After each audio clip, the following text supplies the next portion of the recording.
यही समाज के लिए जो मैं कहना चाह रही हूँ वो यही बात थी, है ना। जब मैंने कहा कि यहाँ मातृशक्ति जाता है तो सबसे पहले पीछे से तालियों की आवाज़ आई, है ना। हमारी मातृशक्तियों ने सबसे पहले तालियां बजाई।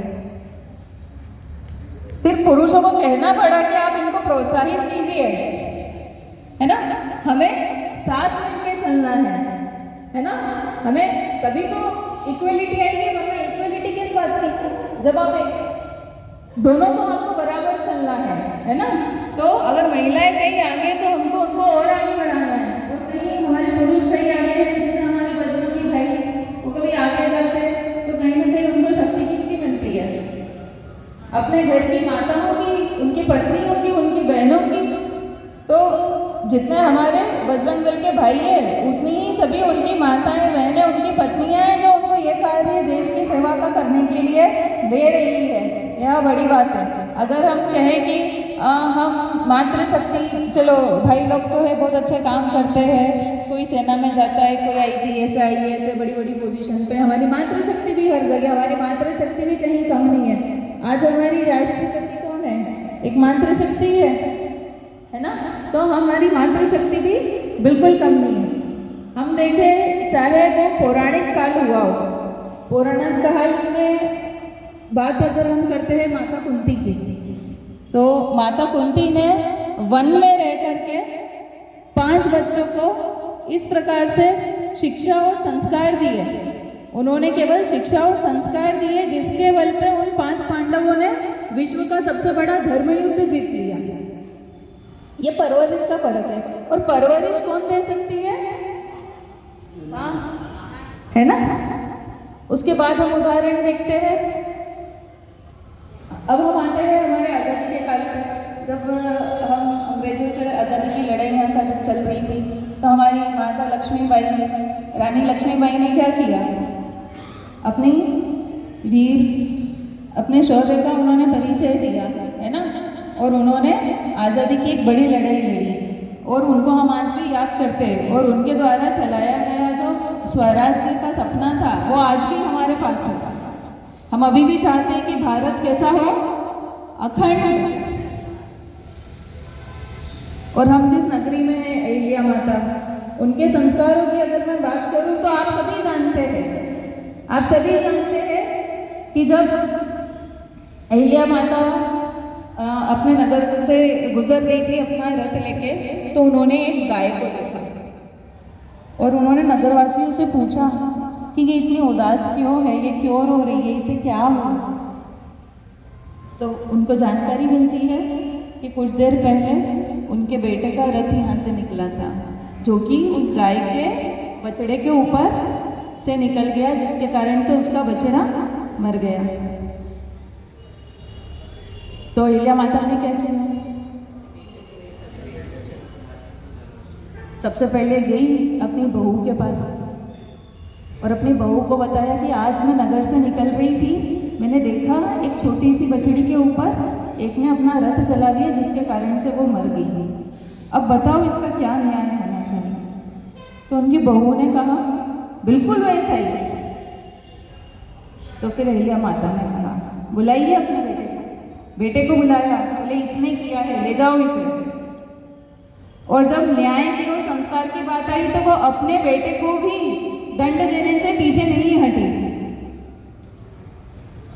ये उन्होंने पूरी दुनिया के सामने उदाहरण पेश किया है कि अगर आपके बच्चे किसी गलत मार्ग पे जा रहे हैं तो आपको उनको दंडित करना है, राजा बेटा करके उनको नहीं रखना है, चाहे लड़का हो या लड़की हो, है ना। वो तो राजकुमार थे, तो खुद राजकुमार थे, फिर भी उनके लिए भी जो उन्होंने दंड रखा वो समान रखा जैसे किसी और के लिए होता है। तो हम उस जगह से हैं जहाँ की माता इतनी वीर है, अपने बच्चों को इतने अच्छे संस्कार देती है। तो प्रश्न आता है कि महिलाएं क्या कर सकती हैं देश के लिए, क्या कर सकते हैं हम अपने आने वाले भविष्य को तैयार कर सकते हैं जो हमारे घर में है। हम हमारे बच्चों को संस्कार दे सकते हैं। और ये बहुत बड़ी बात है, आज हम देख रहे हैं जिस तरीके से जगह जगह रोज न्यूज़पेपर में आ रहा है कि कभी लड़कियां लव जिहाद की शिकार हो रही है, हो रही है ना? तो क्यों हो रही है? हमारे संस्कारों में कमी है इसलिए हो रही है, या फिर हमारी जागरूकता कम है इसलिए हो रही है? दोनों है ना? तो हमें क्या करना है, हम सभी मातृशक्तियों को, कि हमें अपने बच्चों को संस्कारित करना है, हमें उन्हें अपने धर्म के बारे में बताना है,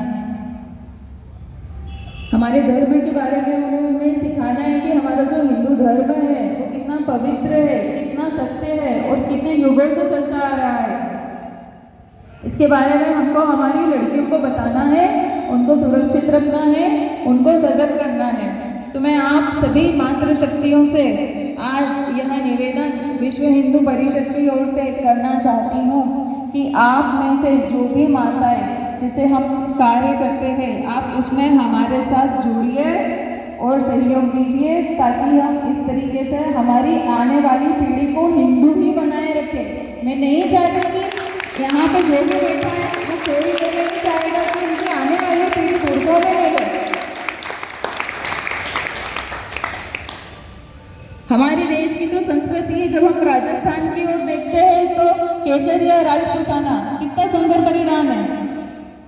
आपको उन्हें हमारे सांस्कृतिक परिधानों में देखना है या बुर्के में?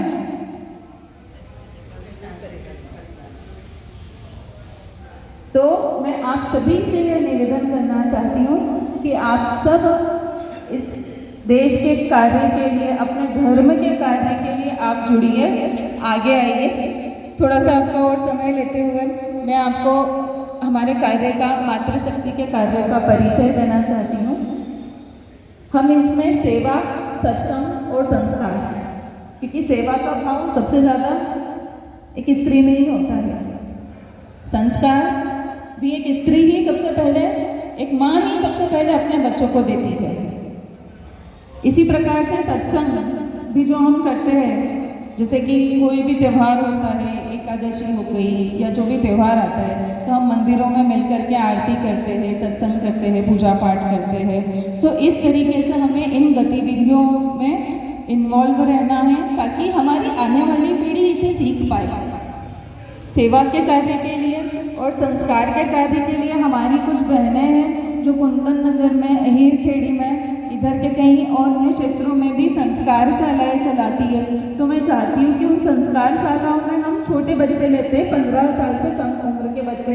तो आपके घर में जो भी कोई बच्चे हो, आप उनको इस प्रकार से शालाओं में भेजिए, उनकी शालाएँ लगती है, वहाँ पे आपके बच्चों को संस्कार सिखाया जाएगा, धर्म के बारे में सिखाया जाएगा, माता पिता की सेवा करना क्या है, देशभक्ति क्या है, ये सब स्कूलों में नहीं पढ़ाया जाता है। बच्चों को ये सब अब हमें सिखाना है। तो मैं चाहती हूँ कि आपके जो भी घर में छोटे छोटे बच्चे हैं जो कि 15 से कम उम्र के हैं, आप उनको संस्कार शालाओं में भेजिए। और साथ ही में मैं आपसे निवेदन करती हूँ कि आप में से जो भी माताएं बहनें जो हमारे साथ आके संस्कार शाला चला के अपना समय दे करके बच्चों को पढ़ाना चाहती है या कोई सिलाई कराना चाहती है, जैसे कि हम मातृशक्तियों को भी आपस में, सबसे पहले तो बच्चों की बात करती हूँ कि हमारी कुछ बहनें ऐसी है कुंदन नगर में और अहीर खेड़ी में, वहाँ पे जैसे जिस प्रकार से लोग रहते हैं वो बच्चों को पढ़ाना या स्कूल अफोर्ड नहीं कर सकते या ट्यूशन उनको देना अफोर्ड नहीं कर सकते, तो हमारी माताएं उनको अपने घर बुलाती हैं। 20 से 25 से भी अधिक संख्या में वहाँ पर बच्चे आते हैं और वहाँ पे आकर के संस्कार भी लेते हैं और अपनी शिक्षा भी ग्रहण करते हैं। और वो माता बहनें अपना 2-2 घंटे का समय रोज़ निकालती है। आप में से भी अगर कोई इस प्रकार से संस्कार शालाओं से जोड़ना चाहता है, आप सिखाना चाहते हो, पढ़ाना चाहते हो, तो आप हमारे साथ आइए और जुड़िए। साथ ही में इसके अलावा जो भी माताएं हमारे सत्संग के प्रोग्राम्स के साथ जुड़ना चाहती है, वो भी आप हमारे साथ जुड़ सकते हैं। इसके अलावा मैं आपको यही कहना चाहूँगी, जो हमको नारा हमेशा से सिखाया गया है, देश की रक्षा कौन करेगा? कैसे करेंगे? ऐसे ही करेंगे, है ना? क्योंकि देश की सेवा हम करेंगे, हम बोलते हैं, पर हमको पता नहीं रहता है कि करना कैसे है ना? तो सबसे पहले हमें इस तरह से जो भी संगठन कार्य कर रहे हैं, अगर आप इनसे जुड़ के काम कर सकते हैं तो कीजिए। आप नहीं जुड़ सकते हैं तो कम से कम इस चीज़ की शुरुआत आप आपके घर पे कीजिए। अगर आप अपने घर से भी इस चीज़ की शुरुआत करते हैं तो धीरे धीरे परिवर्तन आएगा। ये जो चीज़ें हम देख रहे हैं, धर्मांतरण देख रहे हैं, कहीं ईसाईकरण हो रहा है ना, कहीं इस्लामीकरण हो रहा है, ये जगह जगह देखने को मिल रहा है। तो हमारा ये प्रयास रहे कि हम अपने धर्म के जो भी लोग हैं उनको अपने धर्म से जोड़े रखें, क्योंकि धर्म के होना और धर्म से जुड़े रहना और धर्म का पालन करना, इन तीनों चीज़ों में बहुत फ़र्क है। हम कोशिश करेंगे, हम प्रयत्न करेंगे, एकजुट होंगे और अपने धर्म का पालन करेंगे। मैं निवेदन करना चाहूँगी कि आप में से जो भी माताएं बहनें इस कार्य में हमारा सहयोग देना चाहे, विश्व हिंदू परिषद की मातृशक्ति से जुड़ना चाहे, आप मुझसे संपर्क कर सकते हैं। अभी वे इसको विराम देते हुए अब हम शांति पाठ की ओर आते हैं। दोनों हाथों को ज्ञान मुद्रा में रखेंगे।